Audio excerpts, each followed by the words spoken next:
Good No, shot. true. He's not. Give it a second. It's like a 10-second delay. He's not streaming, guys. Okay, check now. You're not. What a dickhead. Bro. Nate, you're not supposed to say that. I can say that. That's not what? That's fine. That is fine. Yeah, you're live That's- now. Yeah, I'm live now. Okay, just keep your mic muted, okay? But What the hell? That's You crazy. can invite me. it was a joke. Just chill That out. was wild. Yo, I love you. First in the chat. Nice. Yeah, first, what am I using? Nah, that's so. Bro, Texas, why do I have to do a fucking survey to watch your goddamn stream? Because I told you to. Why do you take my You can just post moderator? it. Wait, what? I didn't take away your moderator. You Wait, was did. it Clint? Where did it go? Yo, the fact that I'm still not moderator is fucking crazy. Brother, you ain't getting moderator no time soon. Who's the best manager in PUBG Mobile? Yeah, that's I definitely didn't say that shit. That is fucking Clint, bro. Give it back to me. I don't like being a random. I mean, let me change my name, bro. Oh. PP Nate. Looks like that.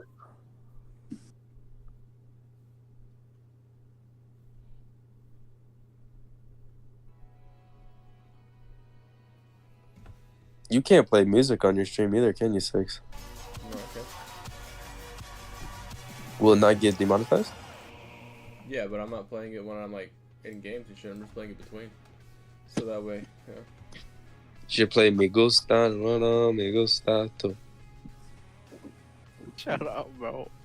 Please. You don't even know what it says, bro. Like, damn. Oh, it's What a does it say though? Me gusta la what? Me Gusta la She doesn't even novela. know. She's It's like, Me gusta it's like la here.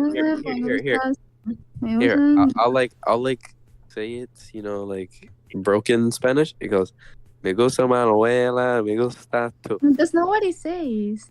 Hold up. Duh. I'm gonna look it up. Me Alright, gusta well, no, we should- la... Tararara, me gustas tú. Are you gonna fall asleep again, Dave? Fuck no.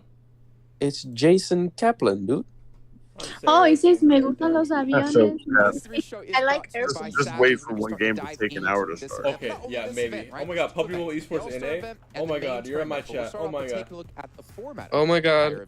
Hi. Oh Up to par what's all going to be happening over these next 5 days Dude. of play, I should say. Yo, make Hi. Things are My starting make right me- to- doing six, make me- really interesting.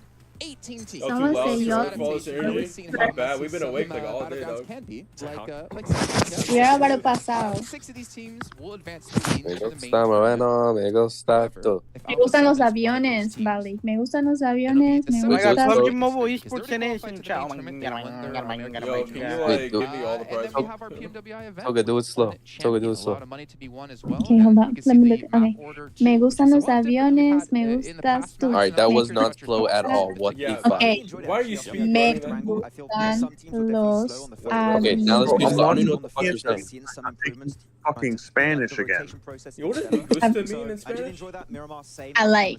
I like. He's saying I Yeah. like Me airplanes. gusto Me valid. gusta. Oh, hey, me gusto, Juancho. Me gusto a grande Nate. Why you say me gusto, Juan? Say it proper way. Big fan. know how to bigger say fan. Who are you hinting Bro, at? Wancho, Yours get back, bro. off of my. Just a little bit, you know. Oh. You was Hey, to restore don't talk pages. smack about Gladiators. They're second place. No chicken dinners, but 4 top 4 placings out of 6 matches. Like, What you say, I've babe? never seen you be that consistent at a game. Oh, Hey, good. bro. Hey, Bueno, Uh, bueno, música? Music? Is that bueno music? Good music? Yeah, me gusta llamando, me gusta Yeah, we'll tu. take a look at the prize bill though to get an idea of how much money Aviones, vale. Say it. Aviones. You're not fucking aviones. I Música aviones, me gusta tu. Wait, did I say it right? Of course, just for Whoa. beating Yeah, it, you you get did. 10 grand. But you Me know, gusta aviones, me Llamo gusta Latinos, you know tu. what I mean? Me gusta viajar. Me gustas tú.